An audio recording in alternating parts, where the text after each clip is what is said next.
আকাশে কেমন যেন অদ্ভুত নীরবতা।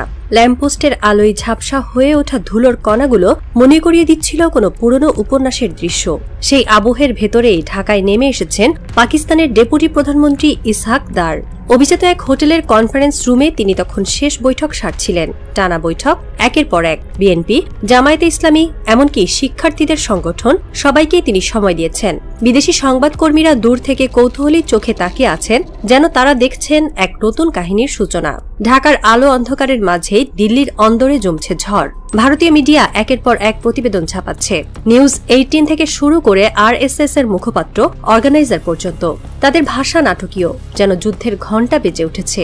তারা দাবি করছে, গোয়েন্দা সংস্থার সূত্র থেকে পাওয়া তথ্য বলছে, এই সফরের কারণে 3টি কৌশলগত দিক বিশেষভাবে উদ্বেগজনক হয়ে উঠছে। ভারী টেবিলের উপর ছুঁড়ে রাখা এক গোপন নথি, 3টি কৌশলগত কারণ আমাদের দুঃস্বপ্নে পরিণত হতে যাচ্ছে।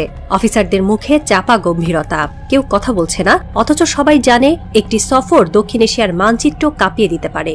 3টি কারণ, এক সফর থেকে জন্ম নেওয়া 3টি আতঙ্ক। ভারতীয় মিডিয়া অর্গানাইজার লিখেছে, বাংলাদেশে পাকিস্তানি ডেপুটি প্রধানমন্ত্রীর সফর ভারতের পশ্চিম সীমান্তেও প্রতিধ্বনি তুলবে। কিন্তু বিস্ময়ের বিষয় হল, বাংলাদেশ ও পাকিস্তানের মধ্যে কোনো সরাসরি সীমান্ত নেই। তবুও দিল্লি আশঙ্কা করছে, এই সফরের অভিঘাত পড়বে তাদের পশ্চিম সীমান্তে। ভারতের বিশ্লেষকদের মতে, পাকিস্তান ঢাকায় নতুন সম্পর্ক গড়ে তুললে সেটি হবে ভারতের বিরুদ্ধে কূটনৈতিক ঢাল। সীমান্তে সংঘর্ষ, কাশ্মীরে অস্থিরতা কিংবা আন্তর্জাতিক মঞ্চে ভারতের বিরুদ্ধে লবিং, সবকিছুতেই ইসলামাবাদ ঢাকার রাজনৈতিক সহায়তা চাইবে। সরাসরি সীমান্ত না থাকলেও বাংলাদেশের ভৌগোলিক অবস্থান পাকিস্তানের জন্য বার্তা দেবে, আমরা একা নই।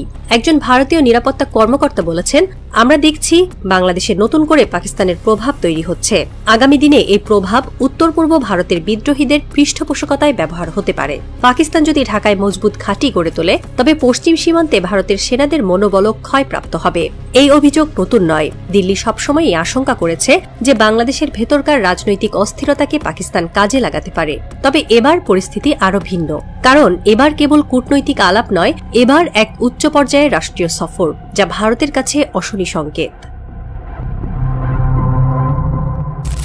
বাংলাদেশ ভারত সীমান্ত বিশ্বের অন্যতম দীর্ঘ স্থল সীমান্ত।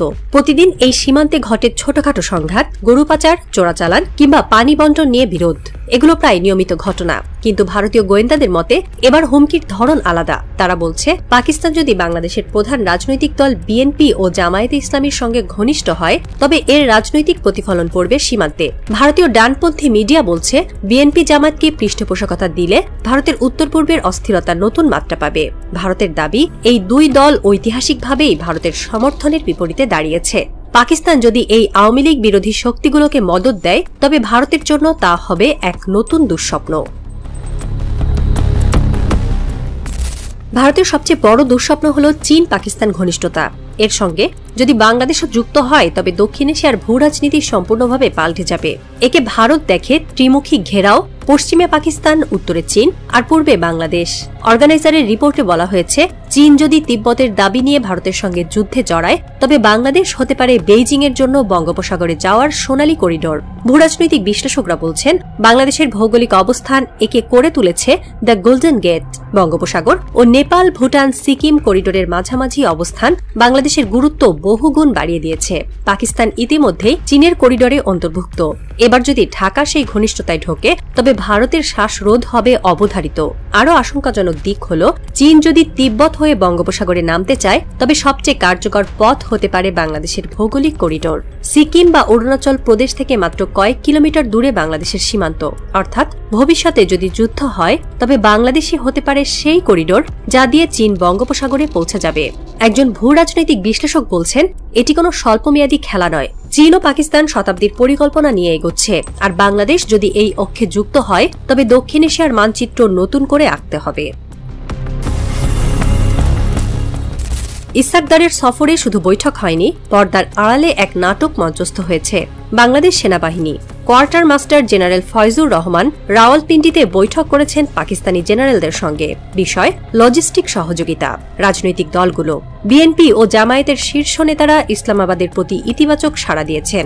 বাণিজ্য, বাংলাদেশের তৈরি পোশাক ও ওষুধ পাকিস্তানে পাঠানোর নতুন রুট নিয়ে আলোচনা হয়েছে।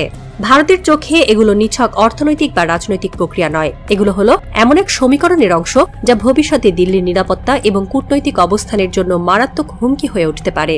পাকিস্তান যখন বাংলাদেশের সেনাবাহিনীর সঙ্গে লজিস্টিক সহযোগিতার আলাপ করছে, তখন ভারতের গোয়েন্দাদের মনে প্রশ্ন জাগছে, এই সহযোগিতা কি কেবল সরঞ্জাম বিনিময়, নাকি এর আড়ালে আছে সামরিক মহড়ার ছক? বাংলাদেশকে সবসময় ভারত ছোট ভাই বলে এসেছে। দিল্লি ভেবেছিল ঢাকা তার প্রতি কৃতজ্ঞ থাকবে, কিন্তু 15 বছর ধরে আওয়ামী লীগের সঙ্গে অতিরিক্ত ঘনিষ্ঠতা বাংলাদেশের নতুন এক মানসিকতার জন্ম দিয়েছে, ভারতের প্রতি অবিশ্বাস।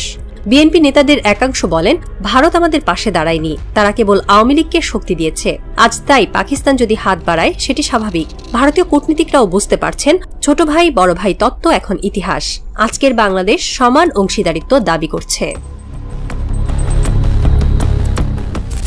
ঢাকার আকাশে জমে থাকা মেঘ যেন শহরের বুকের উপর চাপ ফেলছে। বাতাসে গুমট উত্তেজনা, রাস্তায় ছুটে চলা গাড়ির আলোয় প্রতিফলিত হচ্ছে এক অজানা কাহিনী। কূটনৈতিক এলাকার জানালার আড়ালে বসে কেউ হয়তো ভবিষ্যতের খসড়া লিখছে। কলমের শব্দ নেই, কিন্তু ইতিহাসের পাতায় তার ছাপ পড়ছে স্পষ্ট। কিন্তু আসল সংকেত যাচ্ছে দিল্লির দিকে। ভারত জানে, যদি ঢাকা ইসলামাবাদের এই ঘনিষ্ঠতা স্থায়ী হয়, তবে তা হবে তাদের জন্য সবচেয়ে বড় ভূরাজনৈতিক চ্যালেঞ্জ। পাকিস্তানের সঙ্গে বাংলাদেশের নতুন সেতুবন্ধন আর তার পেছনে চীনের সম্ভাব্য ছায়া, সব মিলিয়ে দিল্লির কাছে এটি দুঃস্বপ্নের মতো। যেন দীর্ঘদিন ধরে গোপনে তৈরি হওয়া সমীকরণ হঠাৎ এক রাতে তাদের চোখের সামনে দৃশ্যমান হয়ে উঠেছে। বেইজিং আত্মবিশ্বাসী, ইসলামাবাদ আত্মবিশ্বাসী, ওয়াশিংটন দ্বিধান্বিত, আর ঢাকা সে দাঁড়িয়ে আছে ইতিহাসের এক টালমাটাল মুহূর্তে। ছোট্ট এক সিদ্ধান্ত অথবা নিছক একটি হাসি, কথোপকথন হয়তো পাল্টে দেবে গোটা দক্ষিণ এশিয়ার ভারসাম্য।